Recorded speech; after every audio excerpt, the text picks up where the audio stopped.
अपने ब्रज की याद आई। उद्धव से कहते हैं कि जब मोहे ब्रज की याद आती है, ब्रजवासियों की, वृंदावन वासियों की याद आती है, तो उद्धव निश्चित रूप से मानो उनको भी मेरी याद आती होगी। मैंने उनसे वादा किया था कि मैं परसों वापस आ जाऊंगा, लेकिन आज बरसों बीत गए, लेकिन फिर भी मैं वापस नहीं जा पा रहा। एक काम करो, मेरे नाते से तुम वृंदावन चले जाओ। जिस तरह की विरह में मैं यहाँ पीड़ा को प्राप्त हो रहा हूँ, निश्चित रूप से माता यशोदा, नंद बाबा, गोप ग्वाल सभी विरह में पीड़ित होंगे, विरह की ज्वाला से जल रहे होंगे। उनकी पीड़ा को शांत करो। ऊधो मोहे ब्रज बिसरत नाही, हंस सुधा को सुंदर करलब और कुंजन की छाई। यह मथुरा कंचन की नगरी, मणिमुक्ता जहि माही। जब ही सुरत आवा सुख की, ज्यऊ मगत सुधिनाई। ऊधो मोहे ब्रज बिसरत नाही।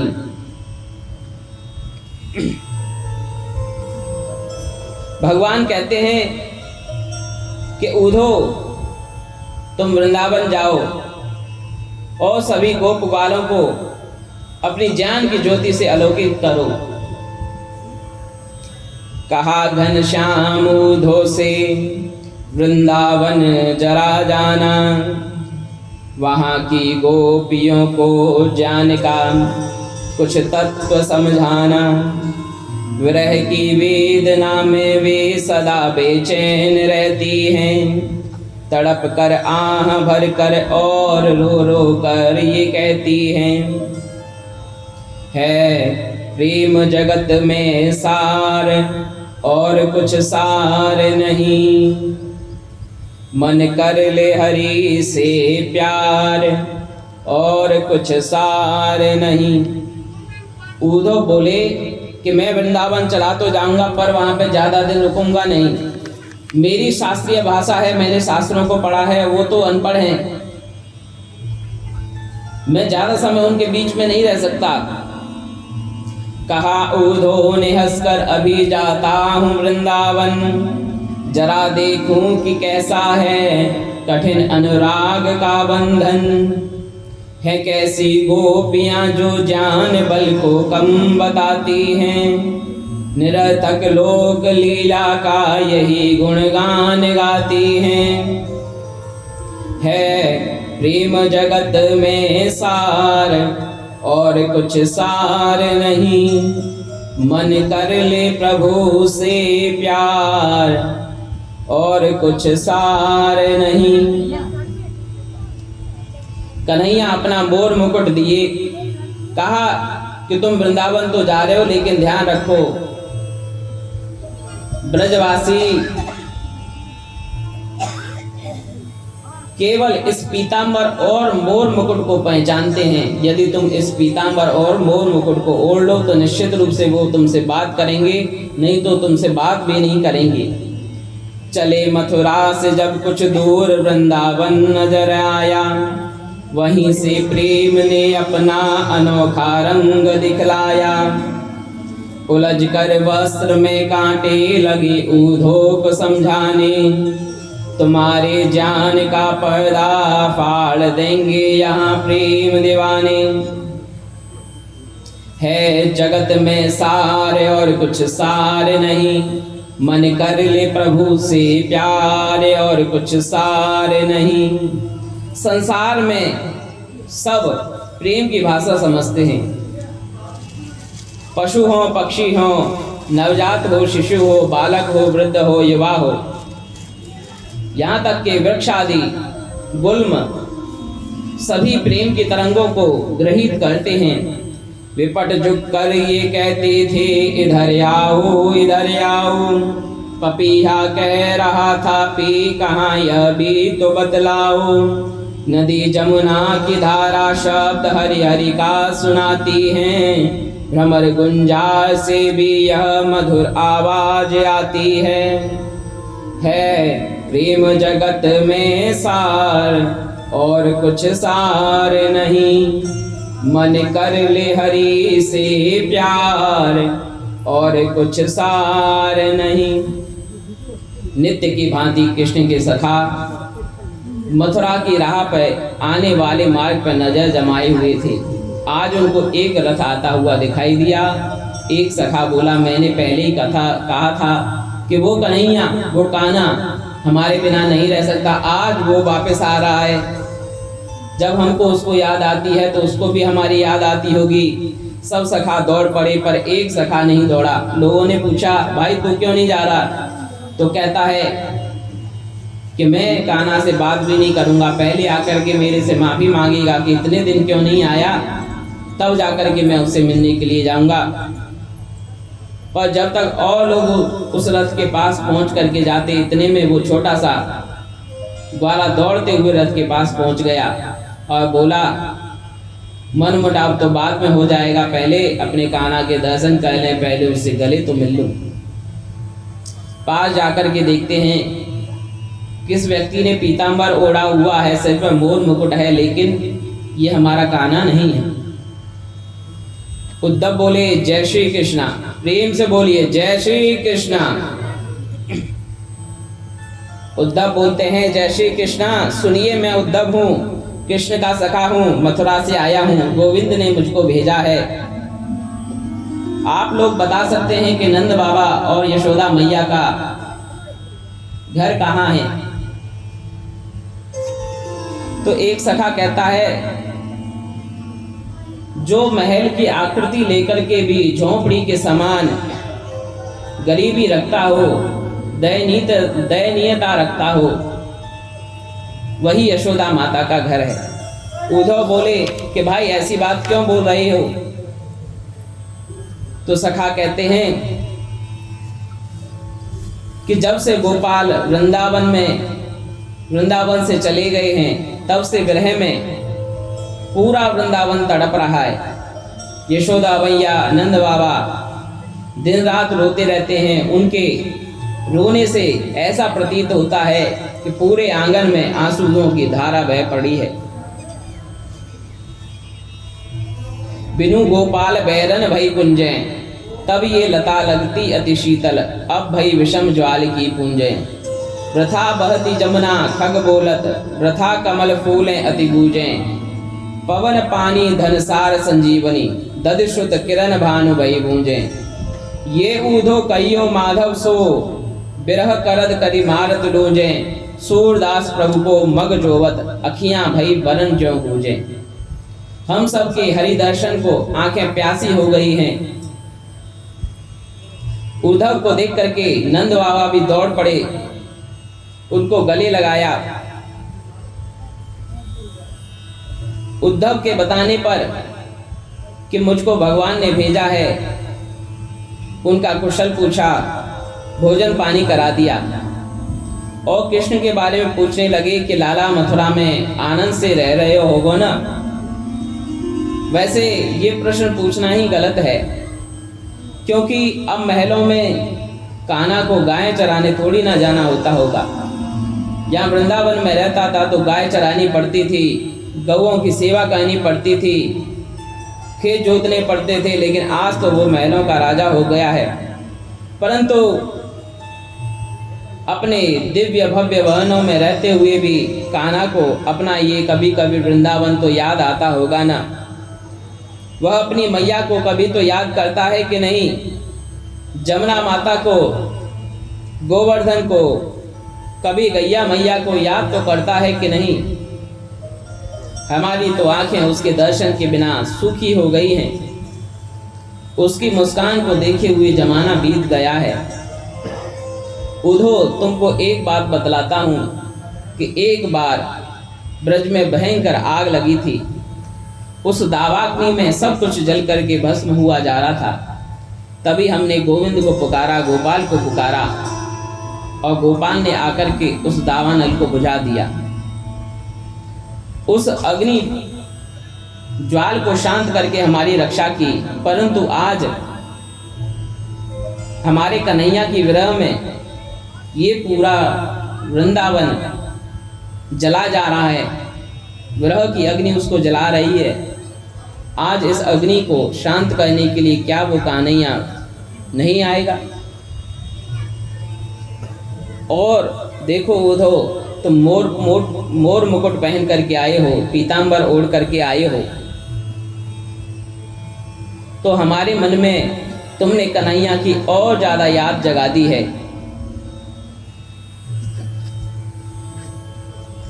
हमारा मन और अधिक विरह में तड़प उठा है कृष्ण के दर्शन को। हरि दर्शन की प्यासी अखियां, देखन चाहत कमल नयन को, निस दिन रहत उदासी, केसर तिलक मोतिन की माला, वृंदावन के वासी। नेह लगाए त्याग गए तृणसम, डार गए गल फांसी, काहू के मन की को न जाने, लोगन के मन हासी। सूरदास प्रभु तुमरे दरस बिन, ले हो करवत काशी, आए ऊधो फिर गए अंगना, डार गए गल फांसी। कि ऊधो पहले से ही हमको कान्हा की बहुत याद सता रही है, ऊपर से तुम मोर मुकुट और पीतांबर पहन करके आ गए, हमारे मन में और ज्यादा कान्हा के विरह की आग लगा दी है।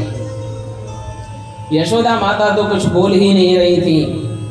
मैया के वात्सल्य मय आंसुओं को देख करके उद्धव बोले कि मैया, जिसे तुम अपना पुत्र समझ रही हो, वह तो इस संसार का कर्ता धर्ता है, उसके लिए तुम शोक मत करो। वह तो कण कण में व्याप्त है, सभी को सुख पहुंचा रहा है। उसका न माता है न पिता है, न माता न पिता, तस्य न भार्या न सुतादय, नात्मियो न परश्चापी, न देहो जन्म एवच। अरे माता पिता तो क्या, न उसकी कोई पत्नी है, न कोई उसका पुत्र है, न उसका कोई आत्मीय है, न ही उससे कोई पराया है, न वह देहधारी है। वह जन्म मरण के चक्कर में नहीं पड़ता। नंद बाबा बोले, उद्धव तुम्हारा यह उपदेश हमको नहीं भारा। यदि वह निराकार परमात्मा है तो बताओ, हमने तो उसको अपनी गोद में खिलाया है, उसको माखन दूध पिलाया है, वह हमारे साथ रहता था, खाता पीता था, खेलता था, सोता था, अपने मुख से खाना खाता था,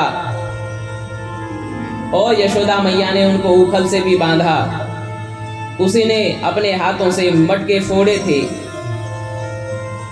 यदि वो निराकार होता तो ये सब कैसे कर रहा था? उद्धव, तेरा प्रवचन हमको नहीं भाया। जैसे कोई प्यासे को कहे, मेघों में जल है, सागर में जल है, नदी में जल है, लेकिन प्यासे को पानी ला करके न दे तो उसकी प्यास नहीं बुझती। इसी प्रकार से तुम जो हमको उपदेश दे रहे हो, व्यर्था के उपदेश दे रहे हो कि भगवान कण कण में व्याप्त है, जब तक हम अपनी आंखों से सम्मुख उनको देख नहीं लेंगे, हमारी पीड़ा शांत होने वाली नहीं है। कहाँ करूँ वैकुंठ ही जाए, जहाँ नहीं नंद जहाँ न नशोदा, जहाँ न गोपी ग्वाल न गाएं, जहाँ न जल जमुना को निर्बल, जहाँ नहीं मिले कदम की छाँव, जहाँ न वृंदावन में मोली वादन, सबका चित्त चुराए, परमानंद प्रभु चतुर ग्वालिन, ब्रज तज मेरी बलाए जाए। कोई भी वृंदावन को छोड़ना नहीं चाहता है, क्योंकि वृंदावन में प्रभु की स्मृतियां हैं, प्रभु की चरण रेणु पड़ी हुई है। प्रातः काल उद्धव गोपियों के पास जाते हैं, चूंकि मोर मुकुट और पीतांबर पहने हुए हैं, तो सखियां देख करके बोली, को अयम अच्युत वेशभूषण, देखो देखो कौन आया है जिसने कृष्ण का, अच्युत का वेश बना के धारण किया हुआ है। गोपियों ने रथ को घेर लिया, बोली, हम पहचान गए, तुम कृष्ण के सखा हो। उसने तुम्हें पीतांबर उड़ा करके भेजा है ताकि हम तुमको पहचान लें, क्योंकि हम इस पीतांबर से भली भांति परिचित हैं। उसने हमारा हाल चाल पूछना चाहे कि नहीं, उसने तुमको हमारा हाल पूछने को भेजा होगा। तो उसको कह देना कान्हा को, प्रीति करी काहू सुख न लयो, प्रीति पतंग करी दीपक सो अपनो प्राण दयो। कोई प्रीति करता है तो उसको कभी भी सुख की आशा नहीं करनी चाहिए। पतंगा प्रीति करता है दीपक से, तो उस प्रीति की कीमत उसको अपना प्राण देकर के चुकानी पड़ती है। हम जो प्रीति करी माधव सो चलत न कछु कयो, सूरदास प्रभु बिन दुख दूनो नैनन नीर भयो। हमने भी भगवान से प्रीति की तो चलते समय कुछ भी नहीं कहा उन्होंने। आज उनकी याद में हमारे नैनों से नीर बहा जा रहा है। और सुनो, निश दिन बरसत नैन हमारे, सदा रहत पावस ऋतु हम पर, जब ते श्याम सिधारे। जब से श्याम गए हैं तब से हम दिन रात रोते रहते हैं। ऐसा लगता है कि हमारे ऊपर सावन की ऋतु बरस पड़ी है। जैसे सावन में लगातार मेघ गर्जन से बारिश होती है मूसलाधार, ऐसे ही मूसलाधार हमारे आंखों से अश्रुओं की धार बहती रहती है। अंजन थे न रहत अखियन में, कर पोपल भय कारे, कंचुकी पट सूखत नाही कबहु, और बिच बहत बनारे। हम जो आंखों में काजल लगाते हैं, आंखों में काजल स्थिर नहीं रहता है, पूरे कपोलों को गालों को काला करते हुए बह उठता है। हमारे सारे वस्त्र ही अश्रु से भीग जाते हैं। आंसू सलिल भये पग थाके, बहे जात सित सारे, सूरदास अब डूबत है ब्रज काहे न ले तो बारे। देखो, एक समय था जब ब्रज में इंद्र ने वर्षा की तो गोवर्धन पर्वत को उठा करके भगवान ने सबकी रक्षा की, और आज देखो सब गोपियों के आंसुओं से वृंदावन बहा जा रहा है। तो इसको उबारने के लिए क्या माधव अब नहीं आएंगे? उद्धव ने कहा, अपने मन को कृष्ण से हटा लो, कान्हा से हटा लो, उसके वियोग में तुम इतना मत तड़पो। तुम अपना दुख दूर करो और अपने मन को निराकार पर ब्रह्म परमात्मा में लगाओ जो कण कण में व्याप्त है। गोपी कहती हैं, मन हो तो ब्रह्म में लगेगा ना, मन हो तो ब्रह्म में लगेगा। मन न भये 10-20, ऊधो मन न भये 10-20। ऊधो, मन तो एक ही होता है, मन 10-20 नहीं होते। एक हूँ तो सो गयो श्याम संग को अवराधे ईश।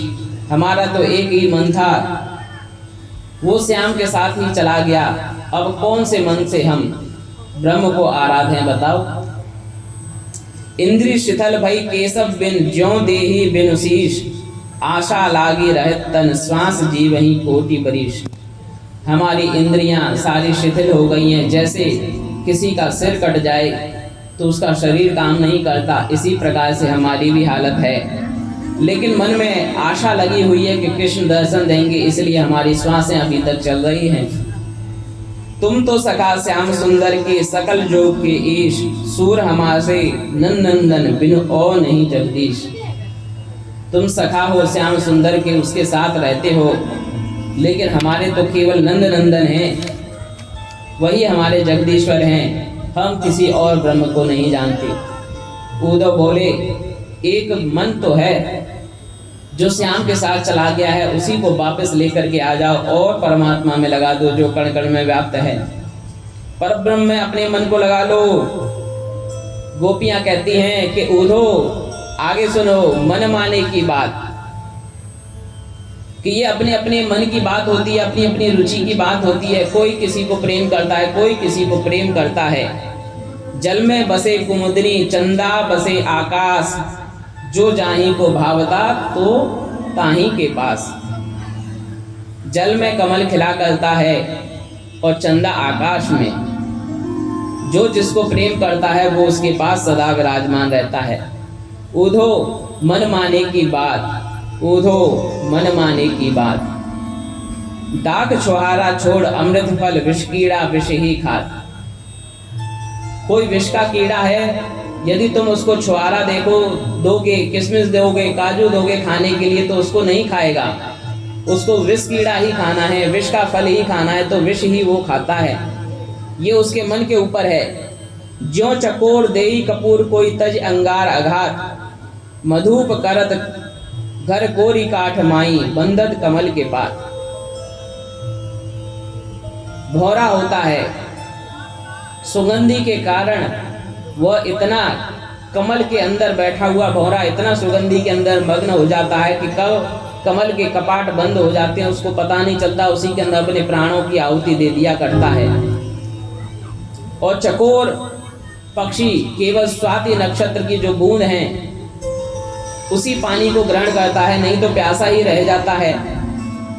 जो पतंग हित जानो अपनो दीपक सो लिपटात, सूरदास जाको मन जामे सोई ताही स्वाद।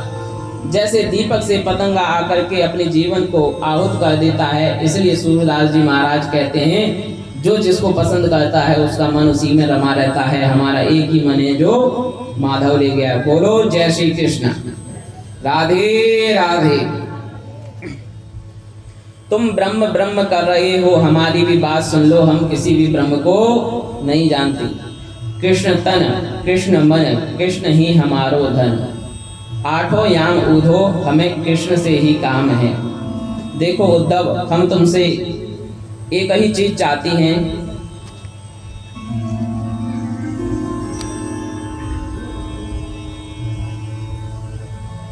मिला दो श्याम उद्धव, मिला दो श्याम से उद्धव, तेरा गुण हम भी गाएंगे।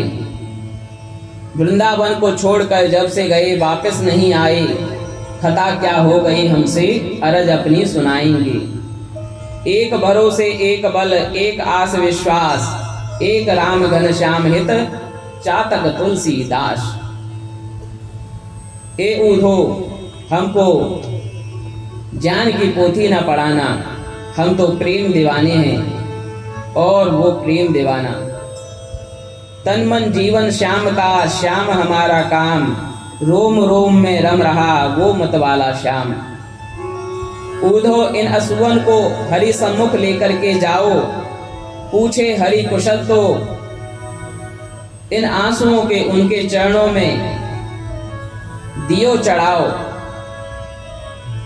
प्रेम डोर से बंध रहा इस जीवन का संयोग, सुमरन में डूबी रहे यही हमारा योग। एक दिन नैन के निकट रहते थे श्याम आठों याम, अब बैठे हैं विसार के वे निर्मोही श्याम। एक दिन ऐसा था ऊधो जब आठों याम 24 घंटे दिन रात श्याम सुंदर नन्हे नन्हे गोपाल हमारे बीच में खेला करते थे, माखन खाते थे, नाना प्रकार के खेल खेलते थे, गायें चराते थे, यमुना में नहाते थे। हम दिन रात उनको देखा करते थे, लेकिन आज कृष्ण के दर्शन नहीं हो रहे। तभी वहां पर एक भंवर आता है, उसे देख करके गोपियां एक बहुत सुंदर भंवर गीत गाती हैं। ए भंवरे तू कपटी कृष्ण का मित्र लगता है, क्योंकि वो भी काला है और तू भी काला है, उसने हमको ठगा, अब तू भी हमको ठगने आया है। भंवर बोला कि मेरे स्वामी को तुम ठग कैसे कह रहे हो, उसकी निंदा मत करो। तो गोपियां कहती हैं कि हम उसको ठग क्यों ना बोलें, देखो क्या बिगाड़ा था बाली ने, जो राम जी ने बाली को छुप करके मारा। धर्म हेतु अवतरेऊ गोसाई, मारे मोई व्याध की नाई, मैं बैरी सुग्रीव प्यारा, अवगुण कवन नाथ मोहि मारा। बाली कहता है ऐसा कौन सा अवगुण मैंने किया जो सुग्रीव प्यारा हो गया और आपने मुझको मारा। क्या बिगाड़ा था बलि ने, जो वामन बन के आए और उसका सब कुछ लूट लिया। बेचारी शूर्पणखा प्रेम करने आई थी भगवान से और बदले में उसके नाक और कान काट लिए। इसलिए हम कह रहे हैं कि भगवान ठग हैं, वो ठग लेते हैं। कहने को राम ही केवल प्रेम प्यारा है, पर हमने तो प्रेम किया, पर हमें क्या मिला। इसलिए कहती हूँ भंवरे तू यहाँ से भाग जा। ए रे कारे भंवरे कारे कपटी मधुकर, चल आगे से दूर, योग सेवावन को हमें आयो, बड़ो कपटी तू है जरूर। जा घट रहत श्याम घन सुंदर, सदा निरंतर पूज, ताही छाड़ क्यों शून्य आराधें, होए अपनो मूल। ब्रज में सब गोपाल उपासी, यहाँ को न लगावे धूल, अपनो नेम सदा जो निभावे, सो ही कहावे सूर। ब्रजवासी कहते हैं कि हमारे तो ब्रह्म परमपिता परमात्मा गोपाल जी ही हैं, इनको छोड़ करके हम सोने की आराधना नहीं करेंगे, अपना जो मूल है उसको नहीं विसारेंगे। भंवर उड़ गया तो गोपी बोली, अरे ये बातें कहीं श्याम सुंदर को न बतला दे, कहीं हमारी शिकायत न कर दे, इसलिए इससे माफी मांगती हैं। तो जाकर के बोलती हैं, प्रिय सखा पुनरागा, हे प्रिय सखा दोबारा आ जाओ, हम तुमको कहना चाहती हैं कि हमारे मन में बहुत समय से कृष्ण दर्शन नहीं हुआ था, तो आवेश भरा हुआ था, जो आज बह गया, तुझे देख न जाने क्या क्या कह दिया, पर ये बातें कान्हा से मत कहना। अच्छा बता, कभी कान्हा हम सब लोगों को याद तो करता है कि नहीं? उन्होंने ये सारी गोपियों की दशा देखी तो बहुत विस्मय में पड़ गए और सीधे जाकर के पहुंचते हैं राधा रानी के पास में। गरज पहुंचे वहां था गोपियों का जिस जगह मंडल, वहां थी शांत पृथ्वी वायु धीमी व्योम था निर्मल, सहस्रों गोपियों के बीच बैठी थी श्री राधा रानी, सभी के मुख से रह रह कर निकलती थी यही वाणी,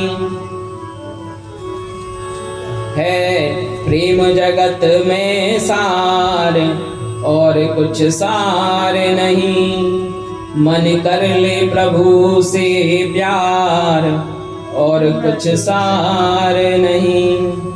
कहा उन्होंने यह बढ़कर के मैं मथुरा से आया हूँ,